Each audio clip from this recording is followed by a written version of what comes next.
Hello everyone, so the stars aligned and we are at Gridlife Festival at Laguna Seca, and we were able to get Sasha, the director of Mountainpass Performance, to meet with us. If you guys haven't seen, hopefully you have, we've discussed Mountainpass products a lot on this channel. I run them on my car, Steven campaigns it, runs it on his car, so many of our clients run it. And being that Sasha's here from Canada, we wanted to take this opportunity to really try and meet and talk and introduce you guys to the man himself. So Sasha, thanks for coming out. Yeah, it's great to meet you in person after all these years of you supporting us. So thank you. Yeah, I got to tell you, and we'll get into it, but I think I really want you guys to understand the man behind the product line and kind of what has made his stuff so good. We've tested so many things, and I think if you don't understand who's behind it, engineering the products, testing the products, driving the products, you unless you use it, you won't know. But you guys meet Sasha and learn about some of his history, and the fact that he is not only an engineer, he doesn't just make the products, he's a driver, he's an engineer, he's a tuner, he wears so many hats that the stuff just has to work. So, Sasha, if you can tell thanks for blowing up my head there, Rishie. Well, you deserve it, man. Yeah, well, you deserve it. I'm definitely suited for this kind of niche industry where we're not an F1 team with 300 different specialists. It's more of, having multiple different skills integrated has a good payback. So yeah, I think one of the things I really appreciated about the product is that when we use it, it's easy to work with. And yeah, well, that comes from running a race shop for a number of years. Exactly, exactly, and that's what I got to say. I mean, I can't tell you how many products we've used that I think you have an engineer, you have a designer who's designing a product, but he's not actually the one installing the product and using the product on the vehicle. Yeah. And so there's some stuff that's lost. Yeah, I mean, it's natural, right? And that's, again, one of those things where sometimes when you have an integration where one person can understand many different levels, those kinds of things that normally get lost in communication. Yep. That's like one of our advantages for sure. Exactly. That we have different pools of experience to draw on to try and give customers a good experience with parts that work and that are easy to install and that are well supported. Yep, easy to adjust. Yeah. I mean, we have a video that we're just releasing about your camber arms. Okay. I mean, something so simple, right? Yeah. But it's to somebody who's an alignment technician, it has so much value. It makes life so much easier to have something that's easy to adjust, that uses normal size tools. Right, yeah, metric. Yeah. Whole car's metric, so just keep it metric, yeah. I think what I also wanted to have you do is kind of, I've always been curious, what your original background is. I know you and I have both been in this industry for decades now. Yeah. And where did you start? What did you start with? I know it wasn't an electric car because they didn't have them 20-something years. That's right.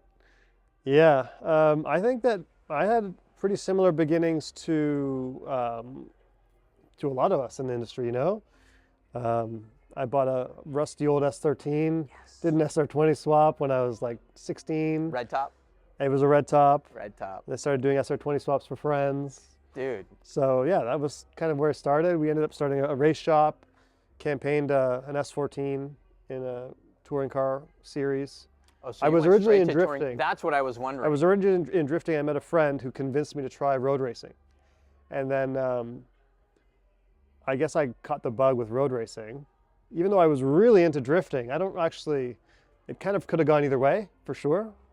But yeah, I had a number of years of road racing, cars that I built. We campaigned 3 Hyundai Genesis for Hyundai Canada. Oh. So we won the championship 2012. And Wait, the 2.0 or the 3.8? So it started with the V6, and then when we started working with that team, we had some success, and then they made us go to the 2-liter because it's like a touring series. Gotcha. So suddenly that 3.8 V6 was no longer allowed.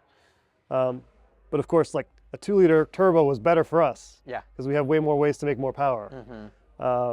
So that was a really good experience. Many years we learned, running a program where every weekend everything's got to work. Reliability matters, serviceability matters. And all this self-taught? Yeah. I didn't have a traditional kind of apprenticeship at a race team to learn the ropes and then start my own race team. It was basically just parents' garage, rent a small shop, go racing, break stuff. So like no formal education not in terms of like doing racing stuff, following right. stuff. Okay. I did do some schooling, but it wasn't where I learned most of my So you've just always been a genius. I'm not a genius at all. It's just been a lot of suffering and pain. Lots School of hard knocks, yeah. Yeah, so definitely running your own race program. I think you learn more like finances, advertising, time management, keeping a cool head, like all those skills you learn from racing, I think, more than most people learn in most walks of life, to be honest. Yeah, so then running a shop for 5 years and learning all the mistakes, how to not back up your computer so your QuickBooks is all gone and getting audited and not charging enough money and undervaluing what you do and all this stuff. So what years was this? Was this like 2000? 2005 I started racing. I closed my shop in 2011. Okay. And then I went to doing dyno tuning. So then I switched. Is that On Point? On Point dyno. So then I switched to just doing something that was higher value, that was more more profitable, really. And I really enjoyed the electronics side of it and understanding how engines work and all that. So for a few years there, I dyno tuned standalones, Subarus, Cobb, like all these typical tuner stuff. Right. While still doing other racing stuff, we would support Porsche GT3 Cup programs. I'd be a crew chief for some IMSA teams. I had the opportunity to drive in IMSA as a fill-in when the pro driver was sick. So that was a really cool experience. Yeah. So you'd been competing and you were able to obtain a pretty high degree of skill as a driver. Yeah, I mean, I had a number of years with my 240 and then with those Genesis Coupes. It's a pretty prestigious series in Canada. We're the Montreal Formula One race, the Honda Indy race. There's a number of guys there that have raced in a number of different levels around North America. So to win those championships was, for us, pretty rewarding. Like we were pretty proud of that. Even though it's a Canadian series that no one really knows about, there were still a lot of guys that have come down and been successful in bigger series that you were kind of competing against. Wow. Yeah. Neat. So then On Point, so you'd been doing that, and then did that kind of like lead you into, was that like the next? Yeah, like I think that the thing with On Point was it really taught me about electronics, and I became a Canada's largest Motec dealer. And at that time, Motec was developing this platform where you could kind of write your own code without needing to be a programmer.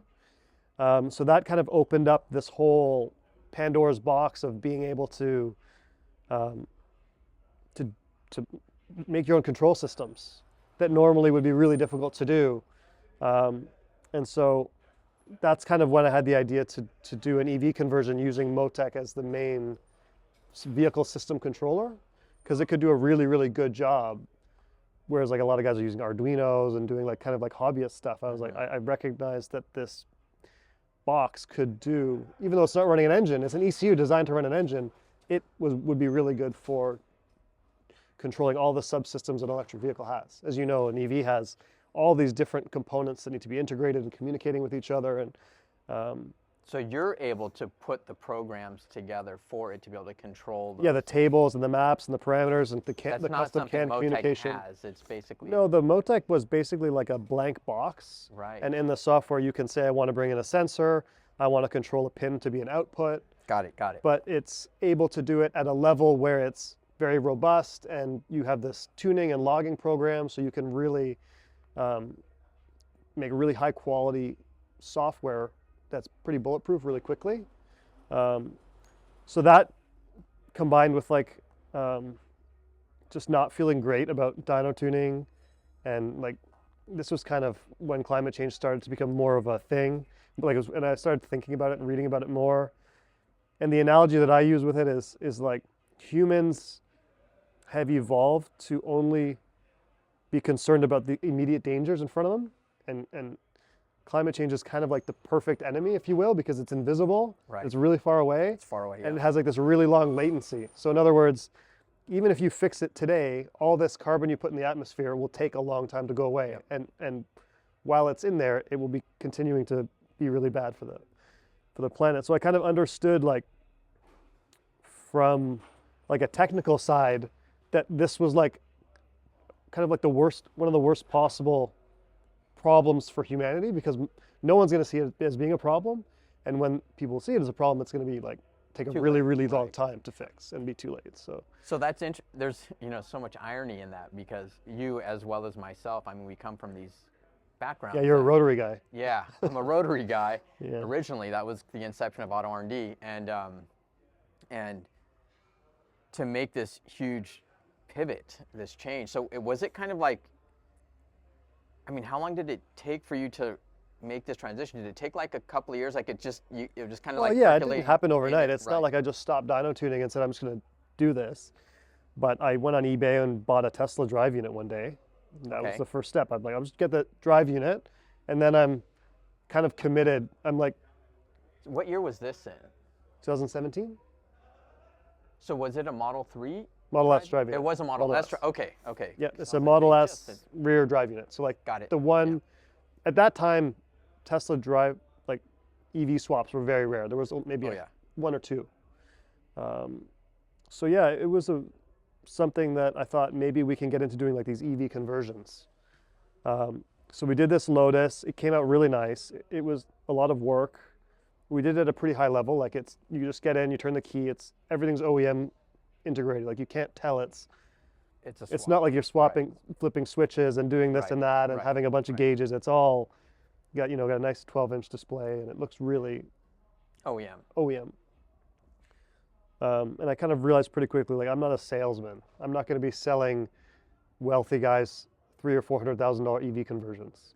But at the same time, this was on the Model 3. Like in Canada, we don't have it yet. We're learning more about it, and it's starting to sound like a really cool sports sedan.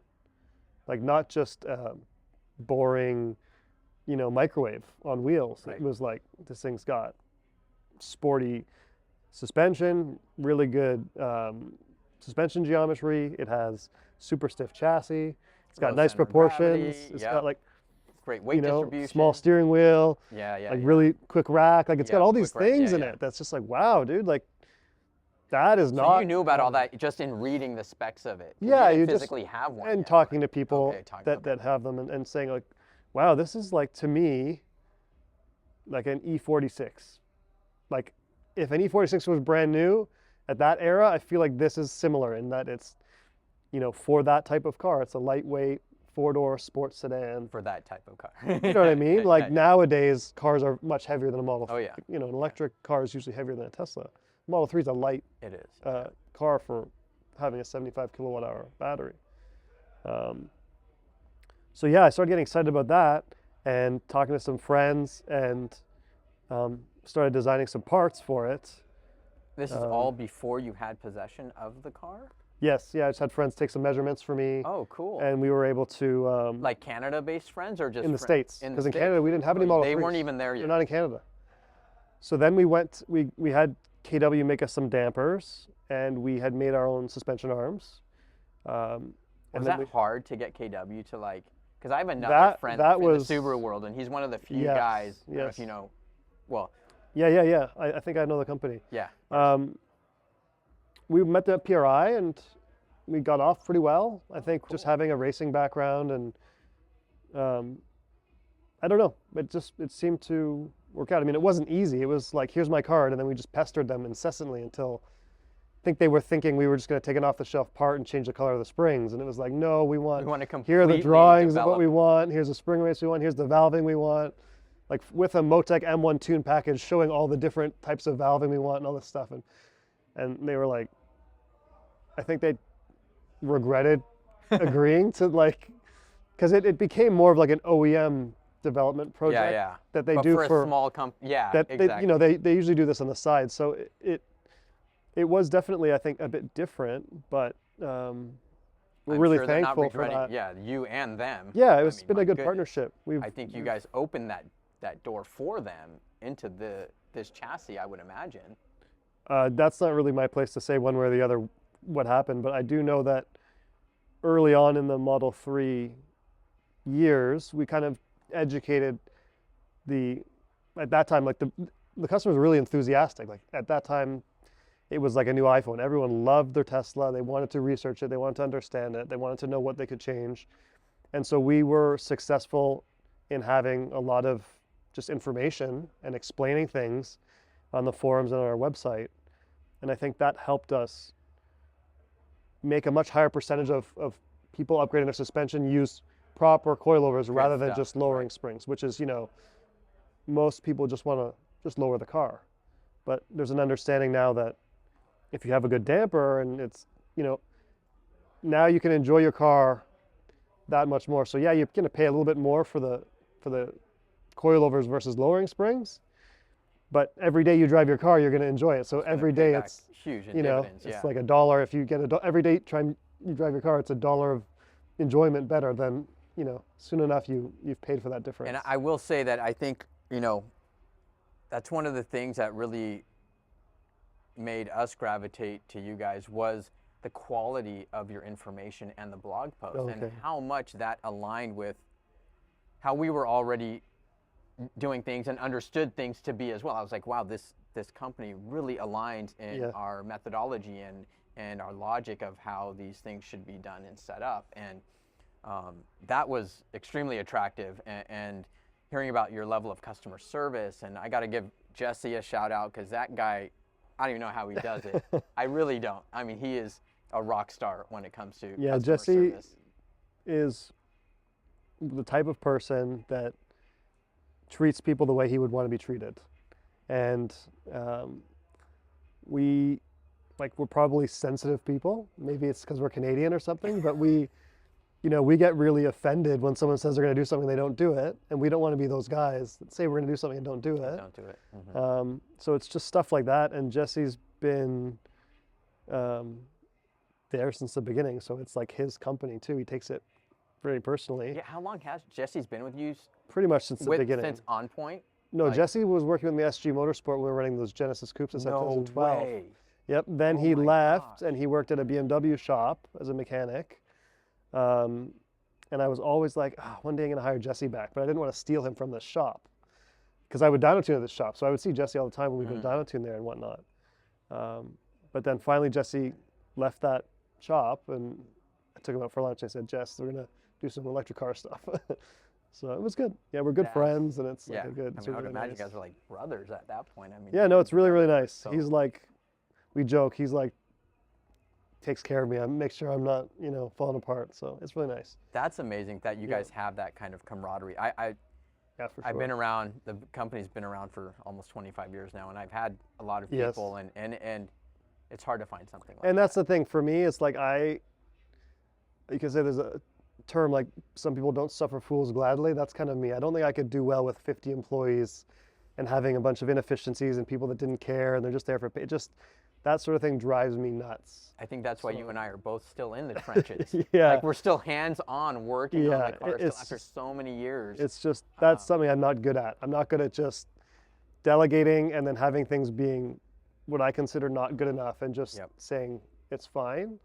And so it's a weakness, but we try and turn it into a bit of a strength as well with the customer service side, with just making sure that we know who's talking to the customers and that they're getting the service that we would want if we were if we were doing it. So and if the we were quality of the information and but that's another thing. Like if we have 20 people, even if we try just as hard, they're just not. The information's just going to be broken telephone. Some people are not going to know the right answer, and they're just going to try and guess sometimes. And so having we have a pretty efficient process where we're able to handle like a large bandwidth of interactions while still providing that service. yeah, and just not dropping the ball. Right. Like, you know, some shops when they grow too big, or businesses, they just don't answer customers as like a coping mechanism. I guess they just shut off and just, so we don't seem to have those issues. We've just got a pretty good system set up that helps us not have those problems. That's great. So yeah, it's just been one of our core focuses really, has been to. Yeah, I mean, and it shows. I mean, you just look at, I mean, I talk to so many people, and aside from just how well the products work, the number two thing that people will say is just customer service. Yeah. You know, and I think that is also, you know, why I want people to meet you and understand, you know, where you come from and why we love using the product so much. So back to... Well, I appreciate it. Hey, I mean, you can't fight the truth, you know? Yeah. So to the Model 3 then. So you're designing these parts, you Yes. worked with KW. We got made the this- prototype dampers, yep. Yeah. And then we there's still no Model 3s in Canada.